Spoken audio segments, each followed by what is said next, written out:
ఈ ఆర్డర్ వచ్చేసి ఆలు ఫ్రై, ఆకుకూర ఫ్రై చెప్పారు. తర్వాత గుత్తి దొండకాయ కర్రీ చెప్పారు.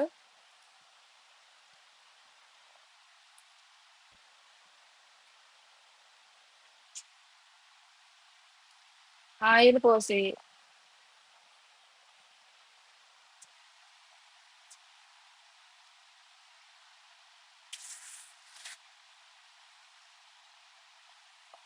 ఈ ఆకుకూర ఫ్రై 8 ఆకుకూరలతో చేశాను.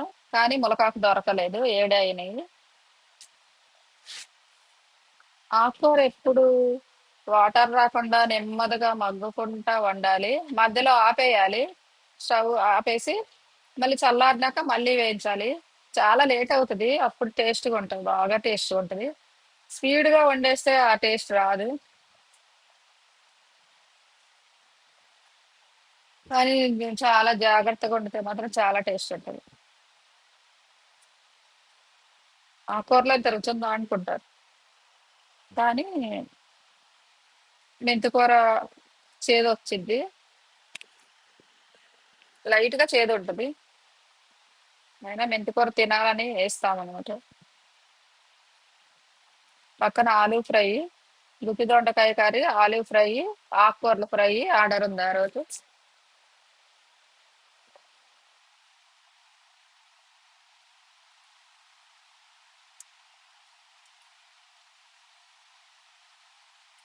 ఆలు కూడా గలగల అంట ఏపాలి. పళ్ళులేసి ఎగరేస్తే టక్కున కొట్టుకోవాలి. కాకపోతే ఇంట్లో ఉంటే అలా గలగల తింటే బాగుంటది. మేము బాక్సుల్లో పెట్టి ప్యాకింగ్లు మూత అక్కడ ఆళ్ళకి వెళ్ళేసరికి వేడికి మెత్తబడిపోతా ఉంటది.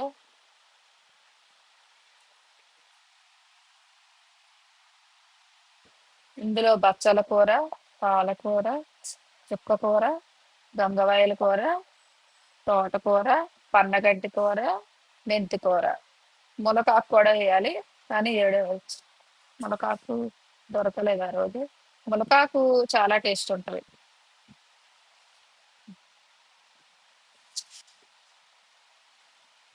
అలా ఆలు చిప్స్ లాగా వేసేసి ఉప్పు కారం జల్లేస్తాను.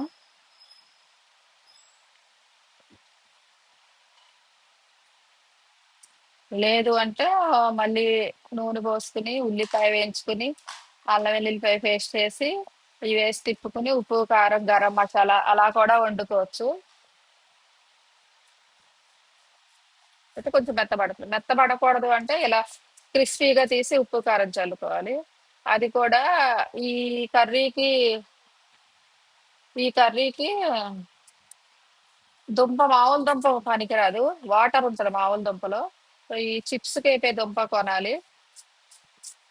అవి కొంచెం ఎక్కువ రేట్ ఉంటాయి ఈ దుంప కంటే. అవి కొనుక్కో, పాత దుంప ఉండాలి. అది కూడా ఎంచుకోవాలి.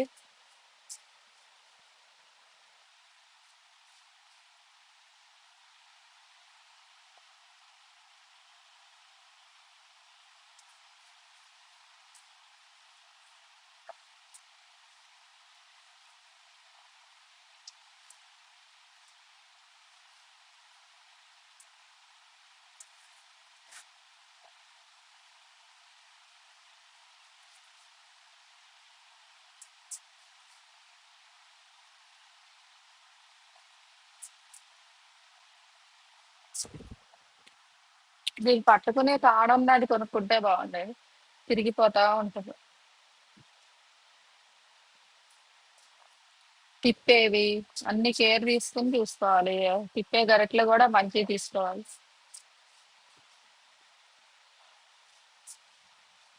ఇంకా ఆకుకూరలో ఓన్లీ కొంచెం సాల్ట్, కొంచెం పసుపు అంతే.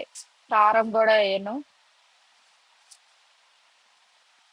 ఊరికే అలా మగ్గబెట్టుకుని తినేయటం.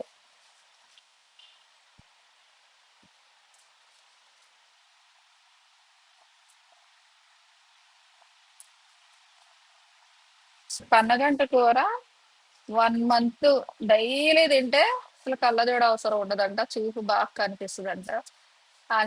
నిజమే అది. 2, 3 రోజులు వరుసగా తింటేనే కొంచెం మసక మసక అనేది పోతది. కానీ అలానే రోజు తినలేం. అది తినగలిగితే మంచిది. మందులన్నీ వేసుకుంటాం, డాక్టర్ దగ్గరికి వెళ్తాం కానీ ఆకుకూరలు తినం. అసలు ఆకుకూరల్లో ప్రోటీన్, విటమిన్స్ అన్నీ వచ్చేస్తాయి. మనం ఇంకా మెడిసిన్స్ తీసుకునే పని ఉండదు. కానీ తినలేంగా.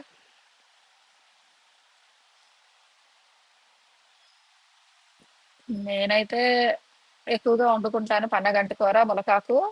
పన్నగంటి కూరలో టమాటా వేసి, కొంచెం చింతపండు వేసి, ఉప్పు కారం వేసేసి, పచ్చిమిర్చి రెండు వేసి, విజిల్ పెట్టేసి కుక్కర్లో మెదిపి తాలింపు పెట్టేసుకుంటా. నేను ఎక్కువగా అలా తింటాను. ములకాకు అయితే పెసరపప్పు వేసి వండుకుంటా.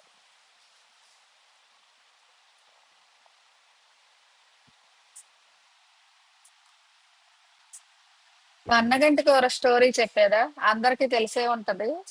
ఒక అమ్మ కొడుకు అంట, భార్య భర్తలు ఉన్నారు.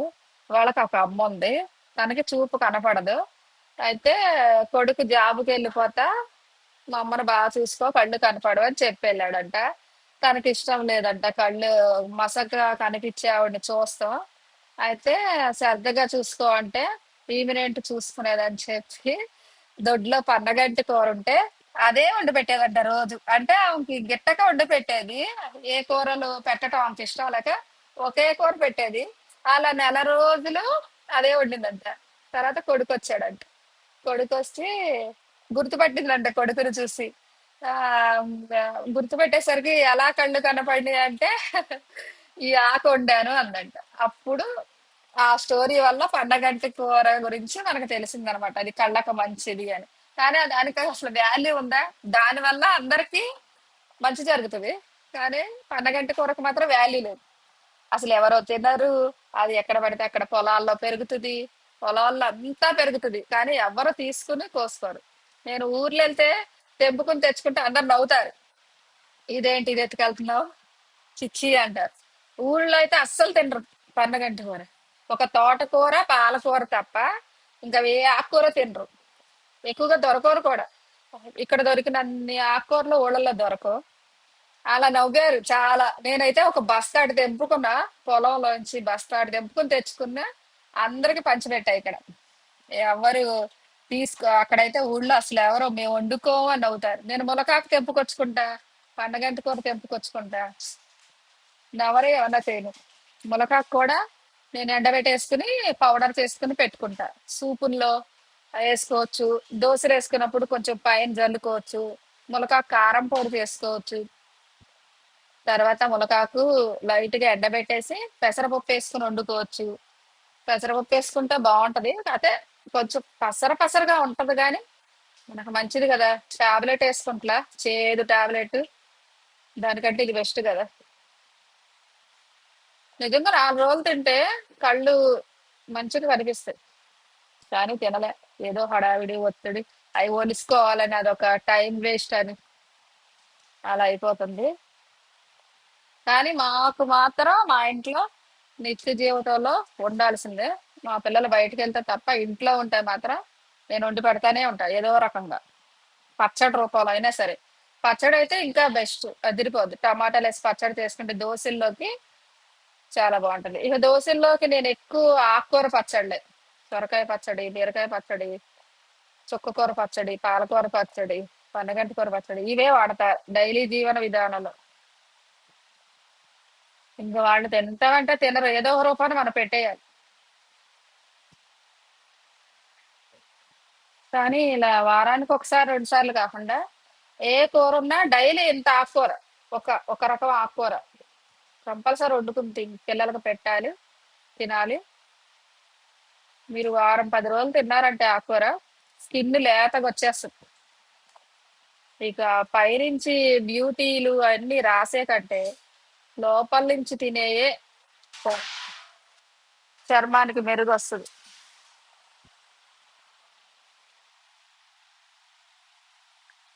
కూరగాయలు, ఆకుకూరలు స్కిన్ కి మంచి నిగారింపు వస్తుంది. పైన ఎందుకు మొహానికి ఎంత పూసుకుంటే లోపల నుంచి తినకుండా ఫ్రూట్స్, కాయగూరలు, ఆకుకూరలు డైలీ తీసుకోవాలి. దాంతో పాటు నాన్ వెజ్ కూడా తినాలి. తినొద్దంటే ప్రోటీన్ అందాలి కదా! తినొచ్చు. కాతే ఇవి కూడా తినాలి. ఇదివరకు రోజుల్లో అయితే మిక్సింగ్ చేసుకునేవాళ్ళు. ఇప్పుడు అలా వండుకోవట్లేదు గదా! అచ్చంగా చికెన్‌లు, అచ్చంగా రొయ్యలు ఇదివరకు అసలు వండుకోవటం ఉండేది కాదు. కూరగాయల్లో కలిపి వండుకునేవాళ్ళు.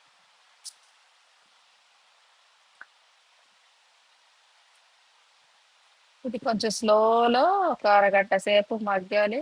తర్వాత హైలో పెట్టేసి, ఏపేసి తీసేయాలి. అది దగ్గరకొస్తే చాలు. ఇంకా అందులో ఆకు కొంచెం మెత్తబడితే చాలు. Half boil. Half boil curry అనమాట. బాగా వేపేయద్దు. ఆలు ఎక్కువ టైం తీసుకుంటది. ఆలు ఫ్రై కూడా అయిపోయింది.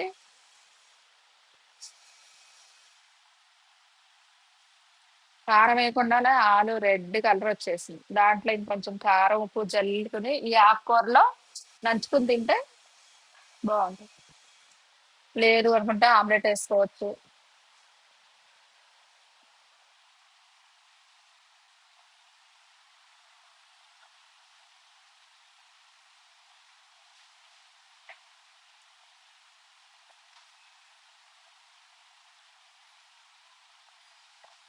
ఈ స్టోరీ మా అమ్మమ్మ చెప్పింది నాకు. కుక్కలో కుక్కలో స్టోరీలు చెప్తా ఉండేవాళ్ళు ఇదివరకు పెద్దవాళ్ళు పిల్లలకి. ఇప్పుడు ఎవరు అలా స్టోరీలు చెప్పేవాళ్ళు. ఇలా ఎన్నో ఉంటాయి స్టోరీలు. ఒకదానికొకటి, ఒకదానికొకటి, ఒకదానికి.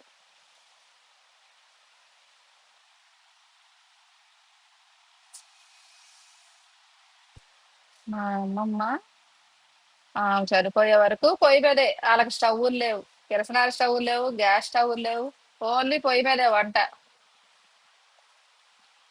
పిడకలు, పిడకలు, పుల్లలు. వాటి మీదే వంట. అందుకే వాళ్ళు 80 ఏళ్ళు, 90 ఏళ్ళు ఆరోగ్యంగా ఉన్నారు. ఈ గరం మసాలాలు లేవు. ఈ బిర్యానీలు వండుకోవటాలు లేవు. ఎక్కువగా కూరగాయలు లేదంటే మామూలులో పట్టుకొచ్చుకున్న చేపలు, రొయ్యలు, పీతలు. ఎప్పుడన్నా ఇంట్లో పెంచుకునే కోళ్ళు, బాయిలేరు కోళ్ళు అయ్యన్న బాయిలర్ మాసం లేదు. ఇప్పుడైతే నిత్య జీవితంలో అదే ఎక్కువైపోయింది. ఊళ్ళల్లో ఇప్పటికి పొయ్యిల మీదే వండుతున్నారు చాలా మంది. ఇంకా ఈ అపార్ట్మెంట్ లో ఉండేవాళ్ళు ఒకళ్ళు తప్ప నుంచి నాకు ఎంత ఇష్టమో పొయ్యి మీద వండుకోవాలి. నేను ఒక మట్టి పొయ్యి తయారు చేసుకుని ఎదురుగా పెట్టుకుని చూసుకుంటా ఉంటా. దాని మీద వండారనే ఫీలింగ్ తెచ్చుకుని దీని మీద వండుతా ఉంటా. ఎప్పటికైనా ఒక రోజు వండాలని నా కోరిక. బాల్కనీలో పెట్టామనుకోండి పైన పొగెళ్ళింది అనుకో రచ్చ రచ్చరా.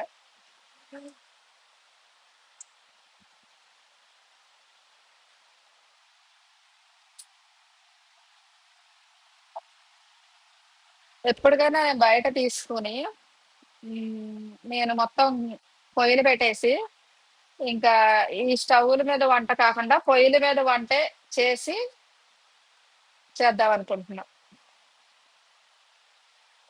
చేయగలనని అనుకుంటున్నా. ఎప్పటికైనా అది కుదిరితే దేవుడి దయ వల్ల ఎంచక్కా పొయ్యిల మీద వంటే అందరూ తినొచ్చు.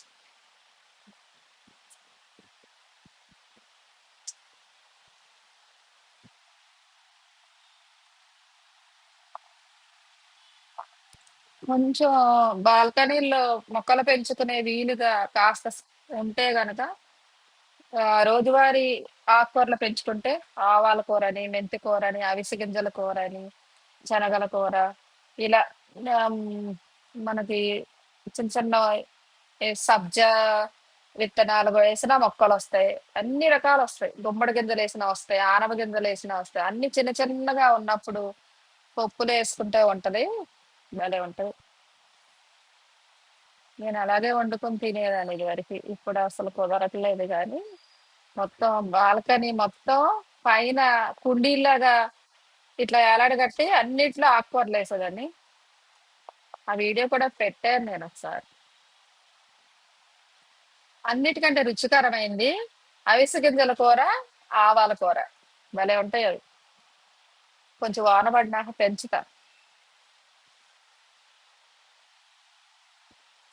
బాల్కనీలో పెంచి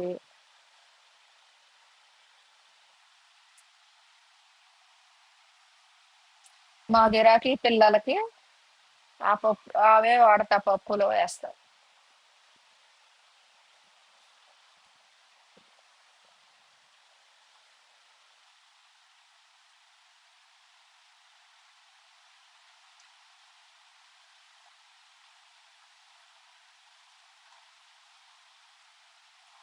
అయిపోయింది కర్రీ. నేనైతే ఇంకా అంత కూడా బాయిల్ చేసుకోను. కానీ వీళ్ళు గిరాకీలంటే తింటారో లేదో అని ఇంకొంచెం దగ్గర ఫ్రై చేస్తాను గానీ, నేనైతే కొంచెం ఇంకా ఒక పచ్చి వాసన పోయి ఇంకొంచెం సేపు ఉండంగా తినేస్తా. ఇది ప్లేట్‌లో పెట్టేసుకొని అన్నం తినకుండా డైటింగ్‌కి ఒత్తి కర్రీ తినేయొచ్చు. కానీ అరగదు అలాంటి కొంతమందికి ఆకుకూరలు అరగవు. అలాంటోళ్ళు చూసుకొని తినాలి గానీ, మిగతా వాళ్ళైతే ఏదో ఒక్క చపాతీ పెట్టుకొని తినేయొచ్చు. హెవీగా ఉంటది ఆకలేయదు. వెల్లుల్లిపాయలు ఒలిచేస్తే బావుంటది గానీ నేను పలవల అలాగే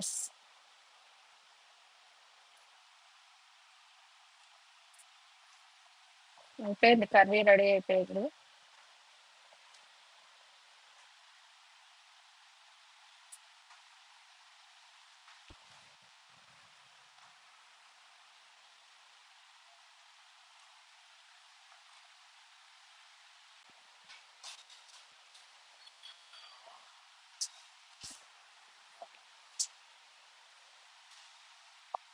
రెడీ అయిపోయినాక కొంచెం చల్లారబెట్టి ప్యాక్ చేయాలి. మళ్ళీ వేడి మీద వాళ్ళ దగ్గరికెళ్ళేసరికి గంట పైనే పడుతుంది. వేడి మీద పెట్టేస్తే మళ్ళీ ఖరాబ్ అయ్యే ఛాన్సులుంటాయి. అందుకని కొద్దిగా చల్లారబెట్టేసి ప్యాక్ చేసేస్తాం. పంపించే రైడర్‌కి చేస్తారు, పంపించేస్తారు.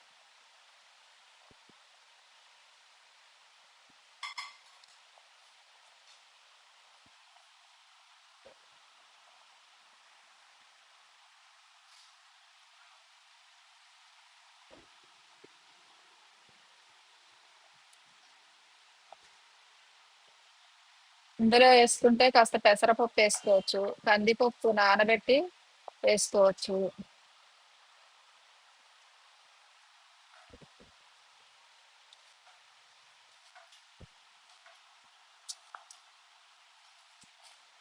ఆలు ఫ్రై అయితే 4 వాయిలేపాను. వాయేసి చిన్న దాంట్లో 4 వాయిలేపాను. కాస్త అయిపోయాయి.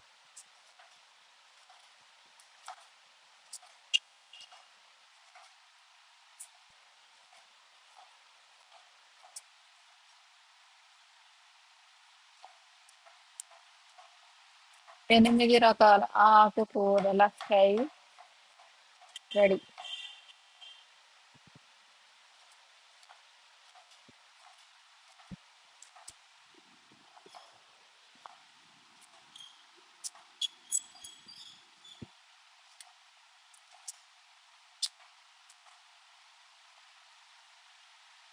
అన్నీ సమానంగా వేసుకోవాలి. ఒకటి ఎక్కువ, ఒకటి తక్కువ వేసుకోకుండా ఆకుకూరలన్నీ సమపాళలో వేసుకోవాలి. పాలకూర 2 కట్టలు, బచ్చల కూర 2 కట్టలు, చుక్కకూర 2 కట్టలు, మెంతి కూర ఒక్క కట్ట వేసుకోవాలి. మిగతా ఇది పన్నగంటి కూర 2 కట్టలు, మొత్తం రెండేసి వేసుకోవాలి. అన్నీ కలిపి ఒక బేషనుడు అవుతుంది కట్ చేస్తే. వండితే ఇంత కొంచెం అవుతుంది. మార్నింగ్ ఫ్రెష్ ఆకులు తెచ్చుకోవాలి. మార్నింగ్ అమ్ముతారు, మంచిగా ఫ్రెష్గా ఉంటాయి. ఫ్రెష్ ఆకులు అయితే వాటర్ వచ్చేసి తొందర మగ్గిపోద్ది. ముదురు ఆకైతే మళ్ళీ మగ్గదు.